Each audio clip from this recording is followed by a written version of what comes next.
네, 여러분 안녕하세요. 차를 소개한 남자 에릭입니다. 네, 오늘도 여러분들한테 차에 대한 상식을 알려드리는 차빼 시간으로 다시 돌아왔는데요. 바빠 이 개새끼야 바빠. 제가 오늘 여러분들한테 말씀드리고 싶은 주제는 바로 차가 생산되는 원산지입니다. 여러분들이 알고 계신 차의 원산지에는 어디가 있나요? 대표적으로 우리나라의 보석 녹차에 대해서도 많이들 알고 계실 텐데요. 제가 오늘 여러분들한테 다뤄보고 싶은 주제는 우리나라에서만 통용되는 차가 아니라 세계적으로 유명한 차의 원산지에 대해서 좀 알아보고자 합니다. 제가 오늘 여러분들한테 말씀드리고 싶은 차의 원산지에는 총 6개의 국가가 포함되어 있는데요. 첫 번째 중국, 두 번째 인도, 세 번째 대만, 네 번째 일본, 다섯 번째 인도, 그리고 여섯 번째 아프리카입니다. 오늘 컨텐츠에는 약간의 역사 이야기도 포함이 되어 있는데요. 우리 한번 그 차의 역사에 대해서 알아보러 같이 한번 내려가 볼까요? 네, 6개의 국가 중에서 우리가 첫 번째로 알아볼 국가는요, 바로 차이나, 중국입니다. 일단 중국에서는 주로 녹차가 생산이 됩니다. 찻잎은 수확한 뒤에 발효 효소를 제거하기 위해서 큰 통에서 찌는 과정을 거치게 됩니다. 이 과정이 끝나게 되면 적은 양으로 나누어져서 10시간에 거쳐서 계속해서 뒤적여지면서 건조 과정을 또 거치게 됩니다. 많은 차들이 있지만 중국의 대표적인 차 두 가지에 대해서 얘기를 하자면, 일단 첫 번째는 gunpowder tea라고 해서 직역을 하자면 화약차라는 뜻인데, 잎이 총탄 모양으로 말려진 고급 녹차를 의미하고요. 아시아나 북아프리카에서 민트차를 만드는 데 사용이 된다고 합니다. 중국 푸젠성에서 생산되는 차로서 옛날에는 어린 처녀가 금으로 된 바구니에 금으로 된 가위를 가지고 꽃봉오리와 처음으로 난 잎만을 가지고 만든 차라고 합니다. 요즘은 1년에 딱 2번만 수확을 할 수 있는데요. 그 2번마저도 기상 조건이 충족되지 않는다고 하면 수확이 취소된다고 합니다. 차 하나 수확하는데 굉장히 까다롭죠? 두 번째 국가는요, 인도입니다.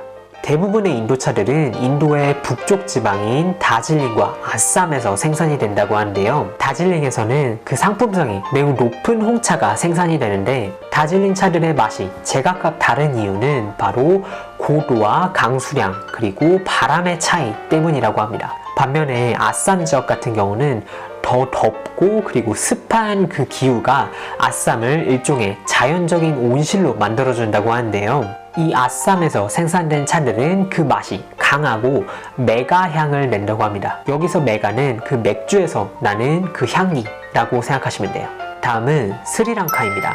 스리랑카 하면 여러분들이 잘 아는 티가 하나 있는데요. 바로 실론티입니다. 스리랑카의 실론섬에서는 그 이상적인 기후 때문에 1년에도 여러 번에 걸쳐서 찻잎 수확이 가능한데요. 하지만 다른 나라들의 그 역사에 비하면 이 실론섬의 차 산업은 그 유래가 굉장히 좀 짧은 편이라고 합니다.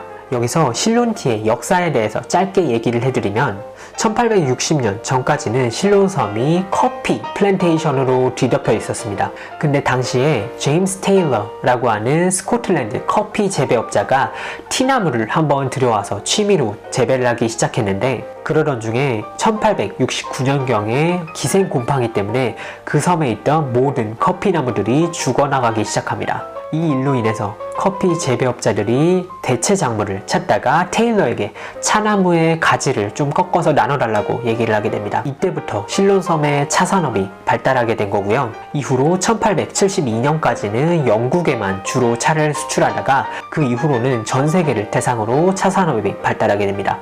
다음은 네 번째, 대만입니다. 대만의 기후는 연중 기온이 13도에서 28도에 머물면서 습도가 높은 편이라서 차 재배에 굉장히 이상적인 기후를 가지고 있는데요. 우롱차가 대만의 특산품이고요. 대만의 최상품으로 취급되는 철관음이라고 하는 차는요, 마시면 몸 안에 있는 모든 불순물을 제거해 준다고 하고요. 오늘날 대만 차들은 그 가치가 굉장히 높게 평가가 된다고 합니다. 다섯 번째, 일본입니다. 일본에는 19세기경에 사이초라고 하는 스님에 의해서 처음으로 차가 소개됐다고 하는데요. 일본 같은 경우는 오차라고 하는 녹차만을 생산한다고 합니다. 일본의 교쿠로라고 하는 최상품의 오차는요, 교토 근방에서 재배가 되는데, 첫 번째 꽃봉오리들이 맺히게 될 때쯤에 플랜테이션 농장에 들어오는 빛을 차단하기 위해서 농장에 통째로 매트가 덮여진다고 합니다. 그 반감된 빛 속에서 자란 녹차들은 더 많은 엽록소를 포함하게 돼서 밝은 초록색을 띠고 더 부드러워져서 굉장히 그윽한 맛을 낸다고 합니다. 마지막으로 아프리카입니다. 많은 아프리카 국가들은 19세기경에 유럽 국가들에 의해서 식민지화되면서 차를 경작하기 시작하는데요. 첫 번째 차는 1850년대 남아프리카에서 재배되기 시작했고요. 오늘날에는 10개가 넘는 국가에서 차를 생산하고 있지만 그 중에서 최상품으로 취급되는 건 케냐와 말라위 차들이라고 합니다. 아프리카의 티 플랜테이션은 주로 홍차에 집중되어 있지만 이 케냐와 말라위 같은 경우는 그 차의 가공 과정을 급격히 발전시켜서 백차와 녹차까지도 생산하기 시작했다고 하네요. 케냐 같은 경우는 이제 세계에서 세 번째로 큰 차 재배국이라고 하니까 그 위상이 꽤 놀랍죠. 말라위에서 재배되는 대부분의 차나무들은 아사미카 종인데요. 이 종은 인도에서 수입된 차종으로 아열대 기후에 잘 맞는 식물이기 때문에 말라위에서도 굉장히 잘 자란다고 합니다. 사실 말라위 차들은 서양에서 잘 알려지지가 않은 편인데요. 대부분 차를 블렌딩 하는데 많이 사용이 된다고 하네요.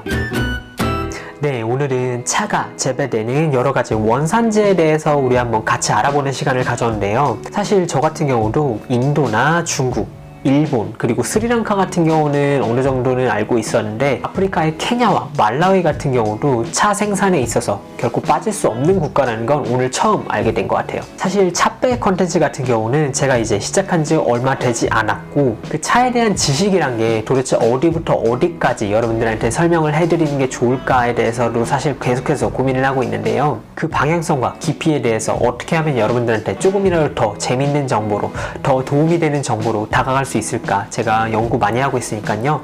혹시라도 여러분들께서 더 좋은 의견이 있으시다면 아래 댓글로 남겨주세요. 앞으로 여러분과 조금 더 소통할 수 있는 차배 컨텐츠를 제가 한번 만들어 가보도록 하겠습니다.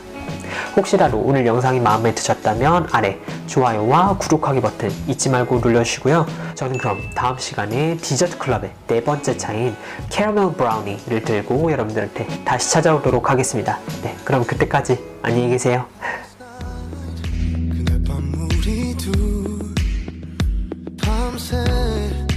눈앞에 아른거려 네 모습 참을 수 없어, baby. 참을 수 없어.